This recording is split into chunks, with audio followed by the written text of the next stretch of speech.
Hi everyone, my name is Steph, this is the Novelty Corner, and welcome back to my channel, and welcome to my May TBR. How are we even in May? Like, what is that? So April was quite a heavy readathon month for me, so my TBR was more structured than it normally is. And while I normally do have a structure to my TBR, the books that I end up picking for it tend to be kind of random. So this month we're going back to my usual structure. I've taken a few things out, I'm trying to have a really cruisy month. And I would like to have more mood reads in May. That would be my preference. So hi.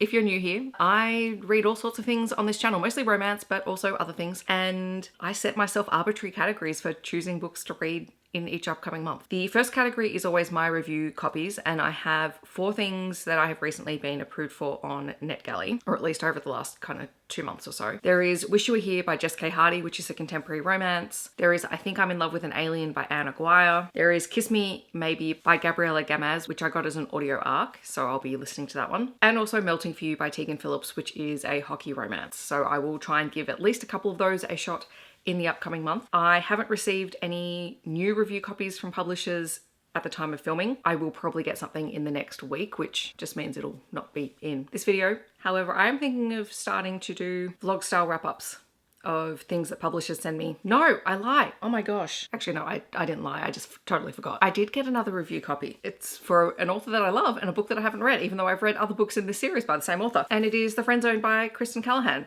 So this is the second book in, I forget which series it is. Anyway, this is a sports romance and it's pink. I actually was able to request this one, and when I saw it was Kristen Callihan, I did request it. It has been a while since I have read this series. So thank you to Harlequin over here who have sent this to me. It's part of the Emblaze line through HarperCollins and Harlequin. I'm looking forward to reading it. I can't believe that I forgot that I got that. But yes, usually my kids' review titles come in the first week of the month, so they don't usually make it into the TBRs, but they do make it into the wrap-ups. All right, next we have the Buzzwordathon Prompt books. So for the word in the title, it's 2, 2 or 2.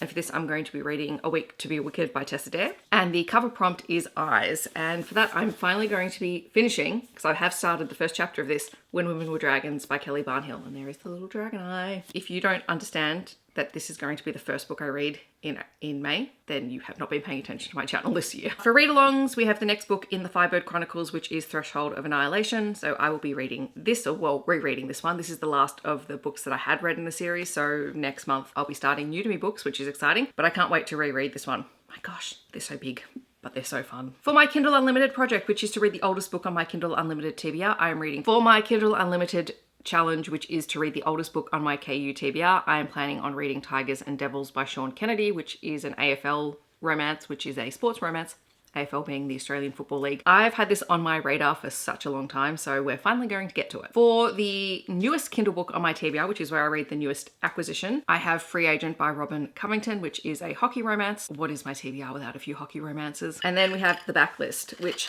this could be interesting because I went through and I deleted a bunch of stuff off my Kindle in the last month. I just had one of those months where I did that. Let's go with the green. I'm gonna leave the jar here because there's a good chance we might need it again. Yep, because that's Night Rains, and I'm pretty sure I deleted that. Yep, that's gone. So, new one. We could be here a while. Here I was thinking that this was going to be relatively short. Okay, it's a purple star. I have squished it already.